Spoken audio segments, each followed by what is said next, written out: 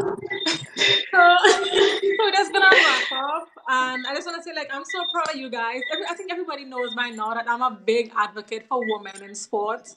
Especially in a role where you coach people and you let them know, well, hey, this is not just for males. We could do this as well. We could run this show as well, or even do the job better.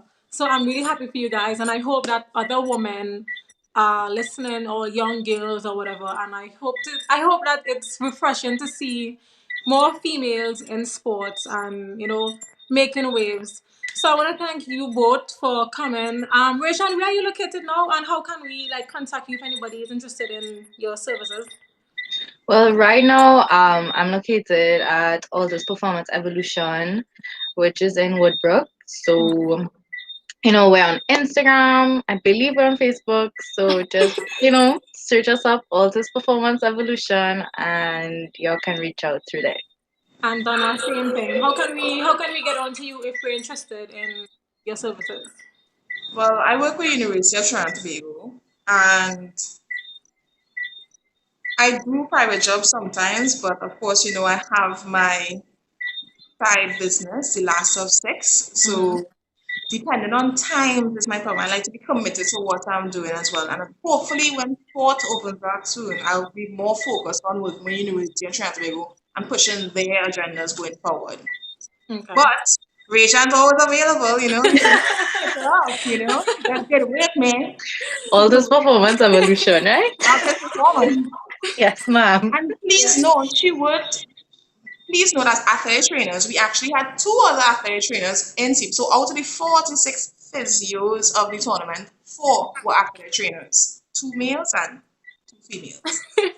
Shout out to us. Yeah, shout out to you guys. All right, well, thank you, Rajan, for coming. Thank you, Donna, for coming as well. And is there anything you all want to tell Trinidad and Tobago before you all go and we head into the next segment? Hi. Just hold on strong, Hopefully the beaches will open and the pool will open and we could get some, mental clarity by taking a little swim. So I'm hoping that the people who are actually listening can make a change for us so we can stay safe, stay inside, and get back on board. Wear your masks and be safe.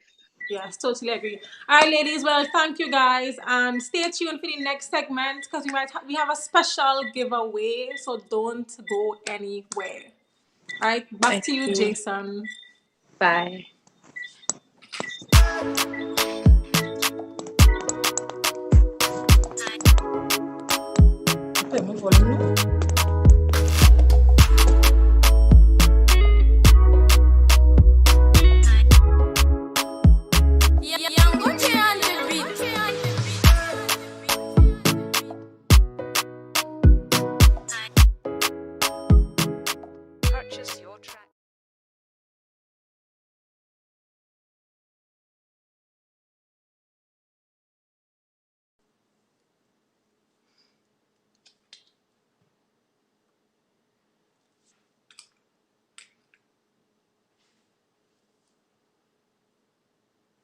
Am I hearing you? Okay. Yeah. You hear me, Donna? Yes. So hi again, Donna. It's me again. Oh, I didn't see you there. All right, guys. So we already discussed Donna's one side of her career, which is athletic training, and we have another side. If you're tuned into my Instagram, you all will see me using resistance bands and mentioned in the last of six. So she's actually the person behind the brand. So Donna, tell us, how did you come up with the last of six? Basically, you grow up in swimming, you've been, there all your life, and obviously you want to do something different besides just doing athletic training as well. You want a different source of income as well too. So I started. I actually talked with my brothers and sister, and we have a family group and writing, studying names and all this stuff. And I was thinking, it's the six of us. I'm the last one, so the last of six. And this was 2 years ago, 2018, around April 2018. And I decided to start with swimsuits and bikinis and, swimwear, throwovers, all this stuff. And because of COVID, I was like, I'm doing all these home workouts and whatnot. Why not? I need resistance bands anyway. I purchased one locally and I was like, I could do this better. No, seriously. Because they had those rubber ones that constantly roll on your feet and pull on you. And I mean, if you don't shave when you're wearing a short pants, your hair again tug up. And I rail not on that. So I was like, I'll start my own brand and just continue from there. So I tested my own brand and whatnot and just became a whole new world. Wow, I am Princess Jasmine right now. So Princess Jasmine, what is your feedback like with the bands? Like what are your customers saying about it? I think honestly, just because they could use that as a form of resistance and use different workouts, and obviously when I post you and you use the bands as well too, and you feel the difference. You actually have that, you have no gym, but you have those resistance bands to work with. You can still get some sort of gains and whatnot. Yes, as of you're course. killing people on your lives. You understand? That is not true, guys. It's true. And people have been using my bands with your workouts and they was like, yo, I literally got a message today from somebody saying I did the light band workout and they were dying. And I mean in a good way, in the sense where you feeling the burn, you feel like you're going to the gym still. So at least it's a advantage where you using these things at home, very simple, very cost effective. You can throw it in the machine if you choose to, if it get dirty, you understand? And you get to go for home. So yeah. And I'm so happy that you actually started this because like maybe 1 week before I got your bands, my band burst. And I was so sad because I was your rubber band. The rubber one, yeah. And I was like, well, I have no band now. So what am I going to do? And I'm then glad. So when Jason messaged me and he was like, and he told me, like you have bands and he'll send me a set. I was like, thank you, Jesus. Yeah, thank God you upgraded your life. Yes. So now that you have, now that you introduced bands to your line of products that you have, will you be like introducing more athletic stuff or is it just bands? You're doing I'm going to continue with doing skipping ropes and sliders because with sliders you can put them on your hands and push out and in. Sorry, I'll make a video. Exactly. It even gets harder when you use the band and sliders. You have skipping ropes to warm up, possibly foam rollers. I mean, it's just going to continue from there. And honestly, the main feedback is the prices and the quality is what brings people towards it. I mean, you could attest to it. Yeah. It's more. I don't like to just have things right there and ready. Just sell and not. I rather test for myself first and make sure the quality is of par, and then afterwards have good viable options and price. And I mean, it's glad to have you as a good brand ambassador as well too, because you testing all my products as well, as a professional. And I'm sure you didn't like nothing better, hey, take this, hey. Well, the thing is, the thing with testing the product is that I am feeling all the soreness the next day. So I'm like, Lord, because I have to make sure. You want to feel that because that work is getting done. You're not just using body weight only anymore. You actually have proper resistance. You actually have proper equipment working with. You actually have good stuff that you're working with. And I'm not going to sell anything that's not of good quality. I'm not going to tarnish the last of 6 brand like that. And when you get something, you're going to get something good.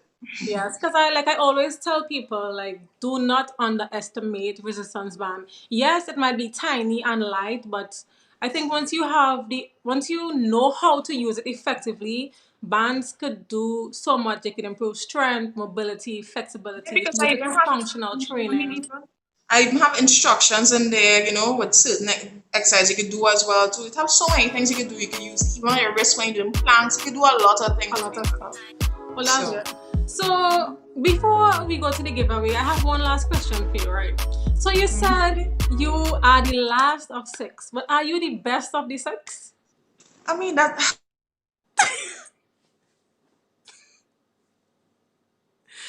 Did you mute me? Why did you mute me? Did you mute me? I am the best of 6. That should have been the brand name, the best of 6. That's okay, you know. Haters gonna hate. Alright, guys, so going to the giveaway, we have one set of resistance band. Yes, yes, yes. Small, medium, and large from the last of 6 herself. So the question is for the giveaway, what year was the last of 6 created? When did the last of 6 come about? Somebody, anybody. She mentioned it earlier. Y'all gotta be paying attention, man. See? Shant. Whiz. Chantal. Yes, so congratulations, Chantal. You have just won yourself a pack of 3 resistance band from the last of 6, which we are probably going to use this week. All right. So thank you so much, Donna, for being here tonight. Is there anything? Well, I told it already, but is there anything you want to say about your brand, or how can we contact you? What's your Instagram handle?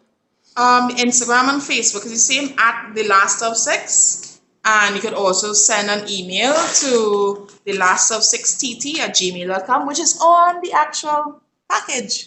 So you can't get lost. You'll find me somehow.